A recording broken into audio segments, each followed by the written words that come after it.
Hello everybody and welcome to the North American Star League. It is week number 3, day 2. We have some exciting matches, a long road for all of these players still. There are going to be 10 weeks to the play days, but we're only on week number 3, so we're going to see a lot of great matches. Today we have a ton of amazing players, and let's go ahead and list them off. Our matches are Duckload Raw versus Complexity Cruncher. Match number 2 is going to be featuring FXO QXC versus EG In Control. Match number 3 is ATN Dark Force versus Fnatic MSI's TT1. Match number 4 is Cyber Nation's Moman versus OGS's Ensnare. And last but not least, we have Dignitas's Show up against Star Tales July. So a lot of definitely interesting matches. I think I'm most looking forward to the last match, match number 5. Of course, I am a Terran player myself, but I'm looking forward to that. We have Show versus July. That's going to be pretty epic because we have some pretty epic matches as well. Or, excuse me, pretty epic maps as well. And the maps will be featured as Shattered Temple. And keep in mind, it is MLG Shattered Temple. So you cannot spawn in close positions. It's going to be much nicer for all the players. Map number 2 is Terminus Re, and we've gone into Terminus Re a little bit, but we'll go into it a little bit. Terminus Re and Crossfire SE to wrap things up. So if it gets to a match, or excuse me, a game number 3, we will be playing on Crossfire SE, which is a little, I mean, it's going to be tough. It's going to be the smaller map out of all 3 of them, where Metalopolis is probably the medium-sized map, and Terminus is the largest sized map. But let's go ahead and first start off on Shattered Temple.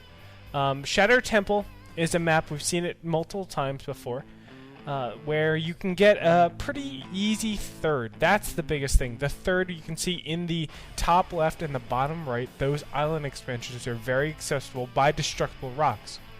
Once you blow down the destructible rocks, it's pretty safe. I mean, you can tell when an opponent is coming at you because you can just check the other side of the destructible rocks. If it's being blown down, you can easily go and defend against that. So it gives a lot of leeway, especially in that early mid-game. The early mid-game stage, maybe the 10 minutes, 12 minutes area, you can get that third up pretty fast and say, okay, I'm going to be really strong in defending everything. I can get my army up, and it's going to be a while before they can actually attack me because of those destructible rocks. Not only that, when we have the MLG version and you can't spawn in close positions, the island expansions, or the top left, bottom right expansions, are the farthest away. So when you're trying to traverse the map, it makes it very difficult for your opponent to reinforce. And that allows her a lot of different defensive positions. We always, well, not always, I shouldn't jinx it, but we see a lot of times that there will be longer matches on this map, which makes a great starting map, in my opinion. I think the series we're going to see today are going to be slightly longer just because of the maps. And that is, we start on Shattered Temple, where you can get a third pretty easily and defend your natural pretty easily. And we see a lot of times that longer matches do exist. And then we move over to Terminus Re, which is our second map. Now, Terminus Re features a very fast natural, and I want to say a second natural. Sometimes we call it a third, but I like to patent it as saying it's a second natural, just because this is the expansion you always get when you're on this map. This is the natural third progression. Because it's so accessible, we can see from the map layout that third is just right around the corner from the second. And when you have an expansion that close and that accessible and that easily to defend, there's no better option to take any other expansion than that. And it proves, again, another huge staging point for longer games. You get the fast 3 bases, you mass up to a lot of units, and what do you do after that? Well, you have huge engagements, and you have a lot more minerals to spare. You can even expand again to get 4 bases. You can do a lot of cute harass, cute tech. There's so many different things that you can do, because it's just the mere fact that you have the ability to, whereas a lot of times we don't see that. Take, for example, Metalopolis. The third is pretty easy to get, but you have a couple of ways that your opponents can trick you and catch you off guard. and taking advantage of that. Take, let's say, Backwater Gulch. Backwater Gulch is very hard to get a third, so you see 2 base play instead of 3 base play. Now, 3 base play, the big difference about 3 base play is that you see endgame tech much sooner. And because of that, for instance, Siege Tanks, you see Thors, you see that huge Bio Ball, you see Colossus a lot clearer, a lot in higher numbers. You end up having to stake out for a lot longer. So the timings of when the pushes actually occur generally are much later. And when you have much later, no one wants to really sacrifice their army until you have your perfect upgrades and you have your perfect army composition. So we will see a lot more passive play. That's the main reason. Whereas when you're on 2 base and you can't go anywhere above 2 base, there's nothing else to do but clash. So that's why you see the high aggressive, high octane type style, as In Control would say. And I'm really looking forward to the first 2 maps.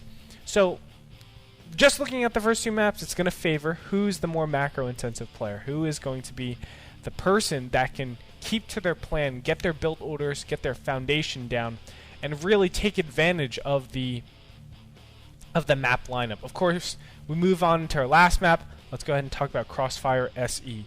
So Crossfire SE, that's going to be our smallest map out of the 3. If you can get it to a game 3, either of the players can get it to a game 3, this is going to be a bit different than the first 2 maps. Originally, we saw, very macro-intensive maps. Crossfire SE isn't. It's a lot about timings and pushes and position, which, not saying position is necessarily the disregarded factor in the other 2 maps. However, position makes a much larger key role in this map, namely for Terran and Protoss. Terran and Protoss, it's very nice with Siege Tanks and with Colossus to take advantage of the map. You have the different ramps, you have the small corridors, I always say that, the small corridors that AoE is super effective in those areas. Whereas Zerg, their only AoE is going to be their Spellcasters and Banelings, which, they're not bad by any means, but they like openness, they like that open air, it's and a lot of space. Especially for the infested, they love the open space, and that's not something we see too much in Crossfire SE, which, it in itself is its own detriment. But I think it gives rise to very creative play. We saw that happen with Morrow against TLO, where Morrow really showed, hey, Zerg can win on this map, and Moman actually showed against QXC, specifically talking about Division 2. So those are going to be our maps. I'm really excited for those maps. Again, I think it's going to give a slight advantage to anybody that's more macro-oriented, but, we'll see. These players all have an extreme range of skill in so many different areas, and their macro is definitely one of the number one most prioritized areas that they have to hone to be a professional gamer. And I think a lot of these players are going to be very happy with the map pool today, at least the first 2 maps for sure. And then the third map, a little bit more creativity, but I'm really hoping from some great games as we've seen so many times in the North American Star League on Crossfire SE. So let's go ahead and move into match number 5 and talk about that. And we'll go 5-2-1, and then of course we'll head straight into the games. Match number 5 is going to be featuring Show from Dignitas, a fantastic organization, against Startails, Startails July. And Startail is another fantastic organization that hails from Korea, of course. And July Zerg, we all know this guy, professional StarCraft 1 Brood War player. He's been outstanding in StarCraft 2 as well. Hasn't shown the best results. We've only seen 1 game. He played Ensnare last week, and it didn't end too well for him. But he's definitely going to be trying to make it up this week around in another TVZ. Now, he's going to be pitted against Show, which is arguably one of the top Terran European players in all of Europe. I already said Europe. Yeah, he's arguably one of the top European Terrans. This guy has performed so well as of late. He, I think, just recently won a tournament against... Who was it? I don't remember. He just won a tournament against a Protoss 4-2. I apologize for that, but I think the news just came out today for me. So, Show is still on the top of his game. He's been playing phenomenally. And I think July Zerg might have a little bit of problem. Now, let's go into the styles a little bit. Sho is the type of player, he loves his pushes. He's really just all-around solid player. I would say that he bases most of his gameplay around his decision-making. So he always plays passive, not always, but for the most part, plays passive in the beginning game, doesn't do any one-base shenanigans, goes for the two-base, and he gets his two-base very passively. And what I mean by that is, take, for example, our Phoenix games against Vibe. We saw Phoenix do a very aggressive fast expansion where you keep the pressure on and you expand that way off of that pressure. You actually keep your opponent's units inside their base so that they have to defend, and that says, hey, you'll never be able to attack me. I can expand freely. That's the one style. We've seen that happen with Phoenix. We've also seen that happening with QXC, namely in this division. Sho doesn't do that. He likes to just, wall off and take two base and just sit there, and it actually gives the initiative for Zerg. And what he then does is masses up in a lot of units or a lot of tech, and he pushes out, and he actually counter attacks the initiative. So Zerg has initiative for a couple minutes, and then he switches it, and he takes the initiative himself. That's his type of style. Hopefully, I didn't just do that analysis for all fun and games, and we do see that on this map. Of course, Crossfire SE brings in another dynamic that he has to do that timing push, but this is what we've seen from Sho, and I can assume that we have a high probability he's going to do the same thing in here. And then he just works on and relies on just good actions. He plays actually pretty reactive to his opponent and makes sure he has a good army composition and good upgrades and just the very, very fundamental standard stuff. And that's what's made him such a great player. His scouting, his reads are very strong. Now, Startail July, he's been a monster, let's be honest. I mean, he hasn't played terribly well against Ensnare last week, but this guy is a monster. He made it to second place in the GSL finals, or excuse me, he made it to the GSL finals last GSL, and he finished second to MC, a respectable second for sure. And he's shown that he knows how to ZVT. Of course, he didn't show it last week, but I'm positive that he'll be able to take it home, or excuse me, not take it home, but perform outstanding this week. Now, what is his style? He likes the low economy. Now, when I say low economy, I don't necessarily mean like he has no drones at all, but what he chooses to do is almost the same style as Sho does. He works on his economy and overdevelops it really hard in the beginning and disregards it completely going into the end game, or the end of mid game, I should say. So we've seen him only have 50, 60, 70 max drones. And what that does is it gives him a very fast tech. So he has a larva productions, and he has a lot of units that normally Terrans in the Zergs in the foreign scene don't have. So he has a very, very well-developed tech. He has a very well-developed army. And he utilized that to, let's say, multitask, drop, do a lot of cute play, and get these expansions up, and he focuses on gas. And that's the main thing, so you can get those infestors out, get those hive tech out, and get the upgrades going. And I really like the style because when you kind of disregard, let's say, mass Zerglings for a little bit and say, okay, I'm gonna use a lot cuter units such as the infestors, such as mutalisks, these units that are inherently very cost efficient, and focus on getting the more expansion just for the gas, you end up having a very robust army. It's on a thin line, but you have a very robust army going into that mid-game and end-game stage, where you have a nice dynamic and range of units. You have your Banelings and plentiful, and you have your Mutas and plentiful, and you can get Ultralisks and Broodlords in. And I think it's a much more coherent style of play, if that is your style. Of course, you have to be that type of style. Well, you don't have to, but you have to like that type of style, that high octane. In Control is channeling into me right now, that high intensity, high aggressive style. And I think we're in for a real treat with the Sho versus Dignitas' Sho versus Startail July. So I'm definitely going to check that out. That's going to be the marquee match, as In Control would say. But that's the highlight match from me today. So game number 4, match number 4, I should say, is going to be featuring Cybernation's Moman against OGS Ensnare. Now, this is going to be another interesting TVZ.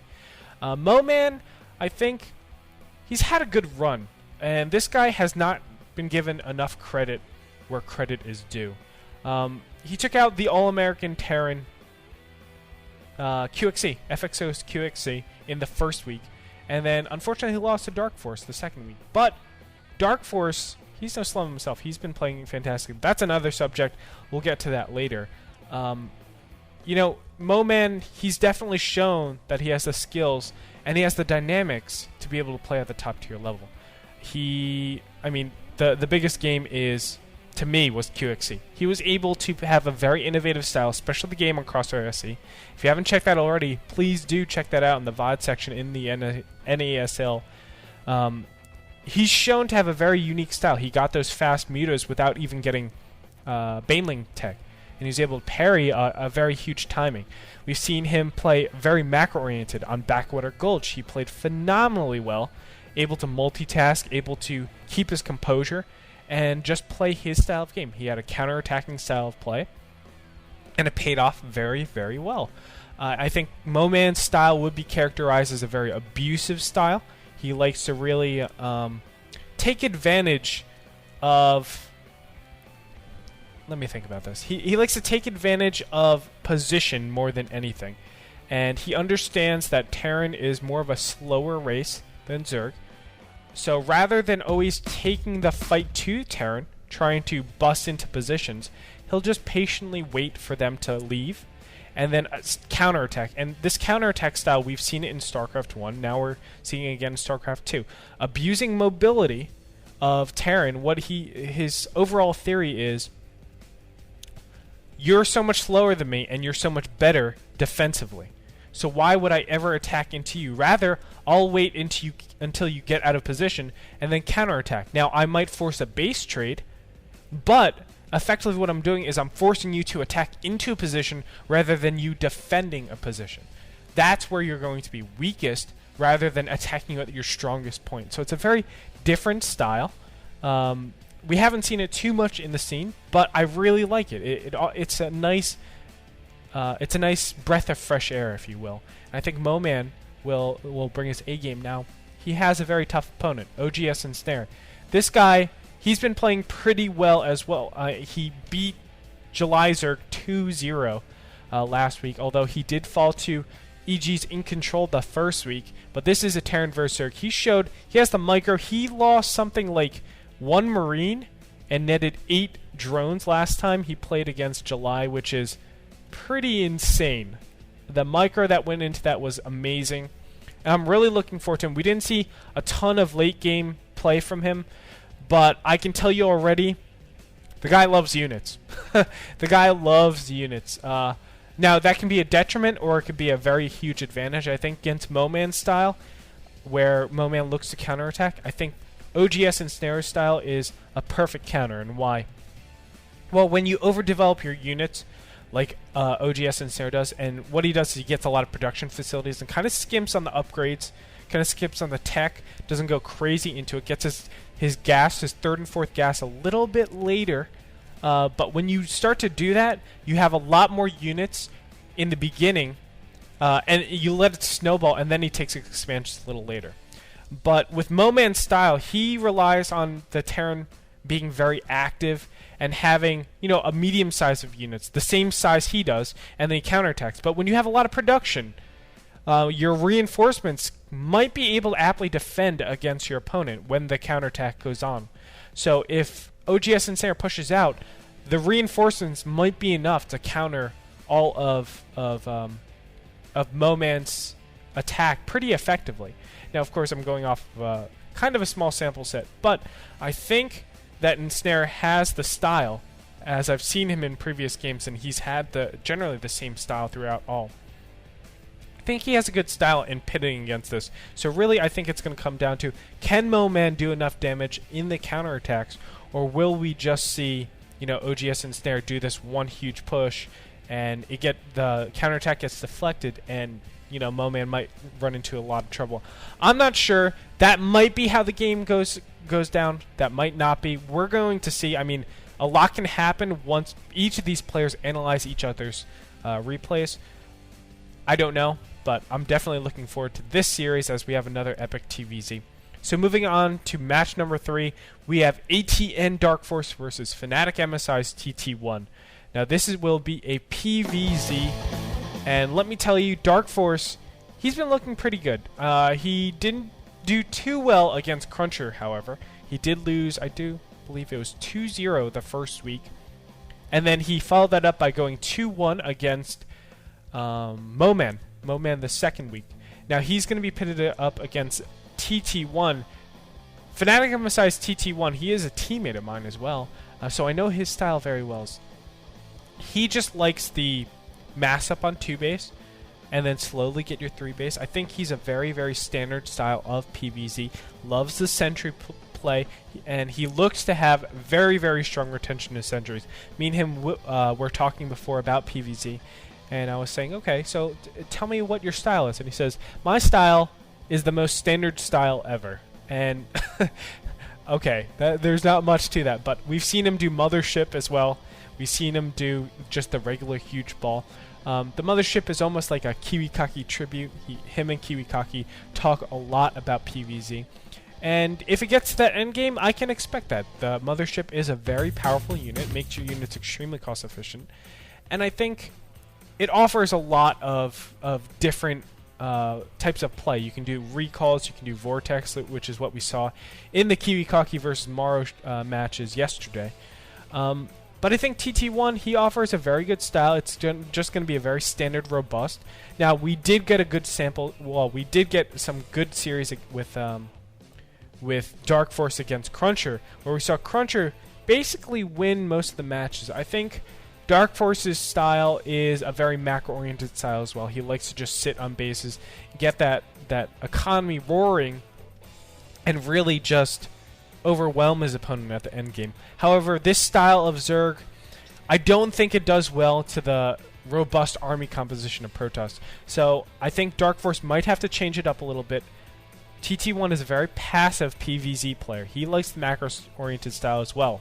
However, if Dark Force keeps it like that and only does macro against macro, we've seen time and time again where the Protoss comes out on top every single time, every single battle. It's that one huge push. For instance, the Ace versus Rhett match we saw in week number 1, where on Metalopolis, where there was the big engagement, and ultimately the count, like just after that, the Protoss army just got way too big, and it was able to roll over every single one of its expansions. I want to see Infestor play today. I want Dark Force to be that guy to say, hey, Infestor play can work. This is how it happens. I'm really looking forward to Dark Force. Again, it's going to be not much to say. Macro versus macro, they're the same styles, same type of style going into each of these, and we're going to see who's the better macro player. However, with the current state of the game, I think if Dark Force doesn't start using Infestors, he's going to be in a lot of trouble, as TT1 has no problem in getting that super army composition just rolling over the Zerg. So that's going to be match number 3. Match number 2 is going to be featuring FXO's QXC versus EG's In Control, my good old buddy In Control. I mean, what it comes down to, In Control, okay, let's go over QXC first. QXC is the type of person that is a hyper-aggressive player. He likes that, almost the Phoenix style. Now, he has been calming down a little bit. We saw him calming down quite a bit in some of his matches. He's just doing those little harasses rather than overcommitting all of his army. A lot of times we've seen him commit all of his army to harass and just multi-pronged attacks. Now we see him just doing little harasses, not committing too much of his army, and still getting great results. The guy is exceptional in micro, and he has been able to macro up a storm as of late. The big thing is, can he do enough damage to In Control? Now, I had the privilege in talking with In Control, and he said, well, I know QXC's style very well. Everybody knows QXC's style. I don't need to watch replays of him to know his style. He likes that very aggressive type of opening, gets the medevacs out quick, gets the Marauder Marine drops as fast as possible, and then just builds his army composition in the back. This is a style we've seen a lot of players do. And I think In Control looks to just parry the attack, so he just brushes them away, minimizing the damage that each drop can do. If he can kill the drops, that would be great. But then just build up that massive Super Ball. And he's really liked Phoenix Colossus. That's been his go-to army composition. He gets those 6 Colossus or 7 Colossus, gets those Phoenixes out, and garnishes with some Zealots, Stalkers, and Sentries. And I think that's what we'll be seeing. Some 2-base play. He gets a lot of units. Maybe expands to 3-base. I'm probably expecting him to expand to 3-base. And then just getting that Super Ball that will roll over QXC. I know specifically he wants to get those Phoenixes to deal with those drops. So I'm looking forward to that. I think in terms of styles, In Control has the better advantage in this. Just with his passive style, it's going to be much harder for QXT to do anything. QXT really wants to have engagements in the middle and force attacks so that units will trade, because drops get marginally better when units trade. You have less units defending larger perimeters, larger areas. So when that happens, drop and mobility becomes the #1 priority in dealing damage. But we'll see. If QXE can instigate some sort of battle in the middle, I think he's going to have a really nice advantage. However, if he doesn't, he might be in a lot of trouble. So last but not least, or actually the first, I should say, the first is going to be featuring Duckload Ra up against Complexity Cruncher. And this is going to be a pretty epic PvP. Now, we've seen Duckload Ra play phenomenally well. He went up against Show last week. Unfortunately, the first week he didn't play. He was up against, I do believe, who was the player? Jelizerg. He was up against Jelizerg, but he couldn't because of DreamHack. He played phenomenally well with Show, and I actually have a clip for you. Let's go directly into that clip that just shows his brilliance. I mean, he was playing phenomenally last week. I want to just bring it home with you, but let's go ahead and show that clip right now.